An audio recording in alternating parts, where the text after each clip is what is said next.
is we're going to work on our cake, our eggnog cake. So what is eggnog? I thought this was very interesting because I knew eggnog was like cream and it was sugary, but yes, there's eggs in it, of course. Traditionally, it has some spices in it, like nutmeg and cinnamon, and rum, usually some rum. But the stuff that you buy in the grocery store usually doesn't have alcohol in it. You can add to it. So anyway, this cake is super easy because you use cake mix and pudding mix. Just regular yellow cake, and this is French vanilla pudding, it calls for, or regular vanilla pudding. This makes a huge difference because eggnog cake can be very, very dense. I tried something out the other day, and it was really, really dense. But adding the pudding mix makes a huge, huge difference with this. I've got a regular bundt cake. I mean, I know mine is all these little designs on it, but you're going to spray it. You're going to spray it generously, right? So then, what do we put in this thing? In a mixer, which is my stand mixer, it calls for a box of cake mix. We're just going to put it all in there. Your favorite brand of cake mix. As I said, this is really easy. There's plenty of recipes where you can use the flour and the sugar and the baking powder and all that stuff. But this is just, all right, so much easier. Got the cake mix, the pudding mix. My mom's been making these things, as I said, eggnog cakes for years. We were talking about it the other day, and my kids were like, oh my gosh, yeah, Grandma makes those all the time. And as she makes them, she puts them in the freezer for another day. So when you have this, you can either bring it, have it for the holidays, or freeze the leftovers, or bring it to someone's house, whatever you want. Okay, so this calls for a box of cake mix, the box of pudding, 1 cup of eggnog. I don't know what, this is golden, whatever. So we're going to put a cup of eggnog. That in here. And then 4 eggs. So when you're cooking all this stuff, buy a dozen eggs, and then you won't have many left over. That's for sure. I'm going to crack my eggs into my measuring cup. So this way I make sure I don't get any shells in my mixture, because that would be, I wouldn't want to fish into there looking for eggshells. All right, 1, 2, 3, 4. Oops, see, there's a mixture.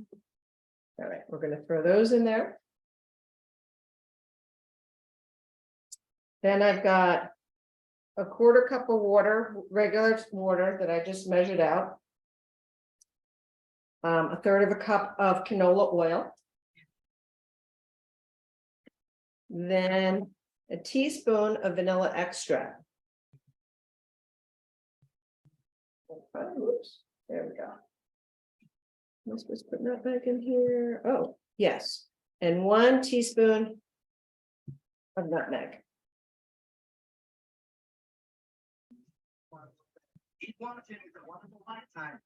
This in here, just like that. And then we're going to mix it. Mix, mix, mix. And they say for a couple of minutes. I'm just going to move this stuff out of the way. Move this over here.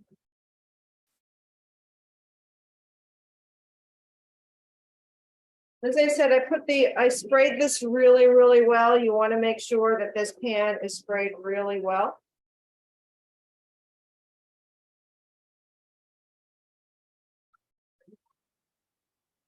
That's looking pretty good. Now I've got a spatula. This is really good. Such a pretty color. You can see it's really bright yellow. So we're going to put this into my bun pan. Just make sure that everything is off the sides, right? That everything's been incorporated in. I'm just going to pour this in like so, very simple. And this cake is going to be 350 degrees. So this is going to take a little bit longer, about 45 minutes. Depending on your oven, it's 45 to 55 minutes. So yes, by the magic of television and the fact that I made one the other day, we're not going to have to wait for this one to be done. But I just wanted to demonstrate what it looks like. And it, it's only, I'll show you in a second, it's only half full. But let me tell you, this thing rises all the way to the top. I was shocked. Okay, so I'm going to stick this over here. And as I said, this is going to go into my oven.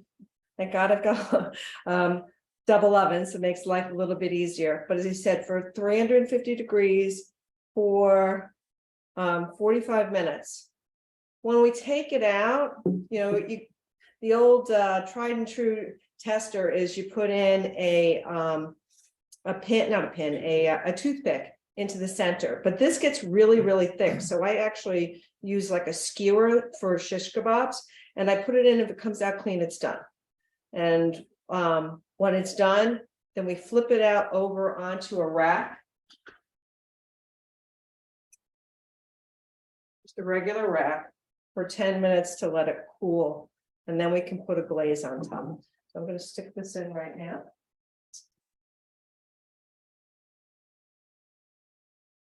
Let's see. There we go.